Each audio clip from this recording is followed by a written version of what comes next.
Boat ഇപ്പോൾ പുറപ്പെട്ടു. അതായത് ഈശ്വർ മാൽപ്പയുടെ സംഘം വരുന്നതിന് മുൻപേ തന്നെ നാവികസേനയുടെ സംഘം ഇപ്പോൾ പുഴയിൽ ഇറങ്ങിക്കഴിഞ്ഞു. അവരിപ്പോൾ ഈശ്വർ മാൽപ്പയുടെ സംഘത്തിന് മുമ്പ് തന്നെ തിരയും, അല്ലേ? തീർച്ചയായിട്ടും അത്തരത്തിൽ അത് തന്നെ വേണം നമ്മൾ മനസ്സിലാക്കാൻ. അത്തരത്തിൽ ഇന്നലെ സ്പോട്ട് ചെയ്ത ആ മേഖലയിൽ കേന്ദ്രീകരിച്ചുകൊണ്ട് തന്നെയായിരിക്കും ഇന്നും നേവി പരിശോധന നടത്തുക. അവർ 4 നേവിയുടെ സംഘവും ഒരു സ്കൂബ ഡൈവർ, നേവിയുടെ തന്നെ സ്കൂബ ഡൈവർ, അങ്ങനെ 5 പേരടങ്ങുന്ന ഒരു സംഘമാണ് ഇപ്പോൾ ഡിങ്കി ബോട്ടിനകത്തേക്ക് ആ സ്ഥലത്തേക്ക് ഇപ്പോൾ തിരിച്ചിരിക്കുന്നത്. നമ്മൾ കഴിഞ്ഞ ദിവസങ്ങളെല്ലാം പറഞ്ഞതുപോലെ ഈ സംഭവം നടന്നതിൻ്റെ 100 മീറ്റർ ഇപ്പുറത്താണ് ഒരു ക്യാമ്പ്, അതായത് NDRF-ഉം നേവിയും ഒക്കെ ഈ പുഴയിൽ ഇറങ്ങാനുള്ള ഒരു പ്രദേശം എന്നുള്ള രീതിയിൽ സജ്ജമാക്കിയിട്ടുള്ളത്. ഈ സ്ഥലത്തു നിന്നാണ് ഇപ്പോൾ ഈ നേവിയുടെ 5 അംഗ സംഘം ഈ പറയുന്ന നേരത്തെ സ്പോട്ട് ചെയ്തിട്ടുള്ള ആ മേഖലയിലേക്ക് പോയിട്ടുള്ളത്. മറ്റൊരു ബോട്ട് കൂടി നേവിയുടെ ഇവിടെ സജ്ജമാവുന്നുണ്ട്.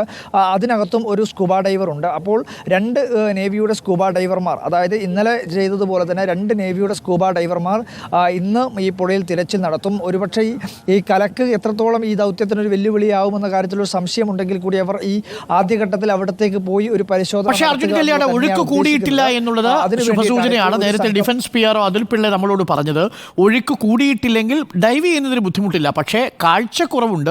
അത് ഇന്ന് ഹൈ ഇൻറ്റൻസിറ്റി ഉള്ള ഒരു അണ്ടർ വാട്ടർ ടോർച്ചുമായിട്ടാണ് വരിക. നമുക്ക് അതിൻ്റെ ദൃശ്യങ്ങൾ ക്ലോസ് ചെയ്ത് നമുക്ക് ആ ദൃശ്യങ്ങൾ പ്രേക്ഷകരെ കാണിക്കാം.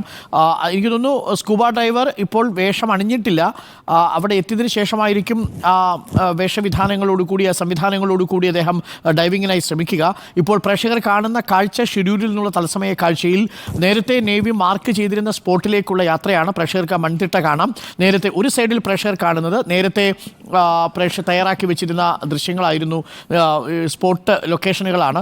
ഇപ്പോൾ ആ ലൊക്കേഷനിലേക്ക് എത്തിക്കൊണ്ടിരിക്കുന്നു. ചെറിയ കലക്കലുണ്ട്, അത്ര തെളിച്ചമില്ല, പക്ഷേ അന്തരീക്ഷം തെളിഞ്ഞു തന്നെ നിൽക്കുന്നു. ഒഴുക്ക് കൂടിയിട്ടില്ല എന്നതും പ്രധാനപ്പെട്ട കാര്യമാണ്. മഴ പെയ്യുന്നില്ല എന്നതും ആശ്വാസകരമാണ്. നേവി നേരത്തെ നിശ്ചയിച്ച സ്പോട്ടിലേക്കാണ് ഇപ്പോൾ പോകുന്നത്. നേവിക്ക് ഒപ്പം തന്നെ ഈശ്വർ മാൽപ്പയും അല്പസമയത്തിനുള്ളിൽ അവിടെ ഇറങ്ങും. അർജുൻ കല്യാട്, ഈശ്വർ മാൽപ്പയും സംഘവും അവിടെ എത്തിയിട്ടുണ്ടോ? ഈശ്വർ മാൽപ്പയുടെ നേതൃത്വത്തിലുള്ള സംഘം അല്പസമയത്തിനകം മാത്രമേ ഇവിടത്തേക്ക് എത്തുകയുള്ളൂ എന്നുള്ളതാണ് നമ്മൾ മനസ്സിലാക്കുന്നത്. കാരണം അവർ ഇന്നലെ ഈ കാളി നദിയിലെ രക്ഷാദൗത്യത്തിന് ശേഷം 12 മണിയോടുകൂടി 11:30-ക്ക് ശേഷമാണ് അവർ ഇവിടത്തേക്ക് അങ്കോളയിലേക്ക് എത്തിച്ചേർന്നത്. അതുകൊണ്ട് തന്നെ രാവിലെ ഒരുപക്ഷെ അല്പം വൈകി ഇറങ്ങുകയുള്ളൂ എന്നുള്ള കാര്യം ഇന്നലെ തന്നെ പറയുകയും ചെയ്തു. നമുക്ക് ആ ദൃശ്യങ്ങളിൽ കാണാൻ സാധിക്കും. ഇപ്പോൾ നേവിയുടെ ആദ്യ സംഘത്തിലെ സ്കൂബ സംഘം നേരത്തെ സ്പോട്ട് ചെയ്ത സ്ഥലത്തേക്ക് എത്തി. അതേ ദൃശ്യങ്ങളിൽ പ്രേക്ഷകർക്ക് കാണാം. നേവി ആ ലൊക്കേഷൻ നമുക്ക് ഒരിക്കൽ കൂടി പ്രേക്ഷകരെ ഒന്ന് കാണിക്കാവുന്നതാണ്. ആ വൈറ്റ് ഇപ്പോൾ കാണുന്ന ദൃശ്യങ്ങൾ നേവിയുടെ ഒരു സ്കൂബ വിഭാഗം ഒരു ക്ലോസ് ഷോട്ടിലും ഒരു വൈറ്റ് ഫ്രെയിമിലും 2 ക്യാമറ കണ്ണുകളിൽ പ്രേക്ഷകർക്ക് ആ ദൃശ്യങ്ങൾ കാണാം. ഷിരൂരിലെ ഗംഗാവലി പുഴയിൽ മെനഞ്ഞാന്ന് തിരച്ചിൽ അവസാനിപ്പിച്ച് നേവി മാർക്ക് ചെയ്തിരുന്ന സ്പോട്ടിലേക്ക് നേവിയുടെ ആദ്യ ഡിങ്കി ബോട്ട് എത്തുന്നു. ആ ഡിങ്കി ബോട്ടിലൊരു ഡൈവറുണ്ട്. ആ ഡൈവറുടെ കയ്യിൽ ഹൈ ഇൻറ്റൻസിറ്റിയുള്ള ഒരു അണ്ടർ വാട്ടർ ടോർച്ചും ഉണ്ടാവും. ഇപ്പോൾ ആ മാർക്കിലേക്ക് ചെല്ലുന്ന ദൃശ്യങ്ങളാണ് പ്രേക്ഷകർ കാണുന്നത്. ആ ദൃശ്യങ്ങളിൽ പ്രേക്ഷകർക്ക് കാണാം, ഈ സിംഗിൾ ഫ്രെയിമിൽ തന്നെ പ്രേക്ഷകർക്ക് വ്യക്തമായി കാണാം മാർക്ക് ചെയ്തിരിക്കുന്ന സ്ഥലത്തേക്ക് ഇപ്പോൾ നേവിയുടെ ഡിങ്കി ബോട്ട് അടുത്തുകൊണ്ടിരിക്കുന്നു. കരയിൽ നിന്ന് ഏകദേശം 100 അടിയോളം അകലെയാണ്. ഒന്നാമത്തെയും രണ്ടാമത്തെയും നേരത്തെയുള്ള കോൺടാക്ട് സ്പോട്ടിൻ്റെ അടുത്താണുള്ളത്. നേവിയുടെ നേരത്തെ നിശ്ചയിച്ചിരുന്ന സ്പോട്ടിലേക്ക് നേവി എത്തിക്കഴിഞ്ഞിരിക്കുന്നു. ഈശ്വർ മാൽപ്പയ്ക്ക് മുമ്പേ തന്നെ നേവിയുടെ സംഘം നേവി മാർക്ക് ചെയ്ത സ്ഥലത്ത് ഇപ്പോൾ എത്തി. ഇവിടെ നിന്നും ഇനി സ്കൂബ ഡൈവർ ഇതിൻ്റെ ആഴങ്ങളിലേക്ക് പോകേണ്ടതുണ്ട്. നേരത്തെ അവിടെ കെട്ടിയിട്ടിരുന്ന കയറാണ് ഇപ്പോൾ നേവിയുടെ സംഘം ഉയർത്തുന്നത്.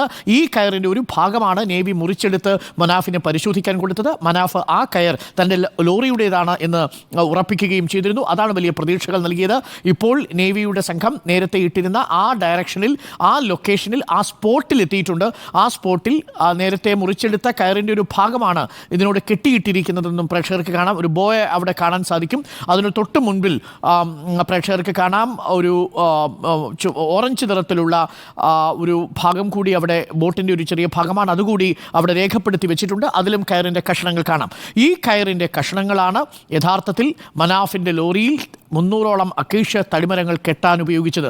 ആ കയർ കണ്ടെത്തി എന്നുള്ളത് വളരെ പ്രതീക്ഷ നൽകുന്ന ഒന്നാണ്. ആ കയറിൻ്റെ അടിയിൽ മരക്കഷണങ്ങൾ ഉണ്ടാവും, മരച്ചില്ലകളുണ്ട്, അത് നീക്കണം. ചെറിയ കല്ലും പാറയും മണ്ണുമുണ്ട്, അതും നീക്കേണ്ടതുണ്ട്. അതിനു വേണ്ടുന്ന ഒരു ക്രമീകരണമാണ് ആദ്യഘട്ടത്തിൽ ഉണ്ടാക്കുക. ഇപ്പോൾ പ്രേക്ഷകർക്ക് കാണാം.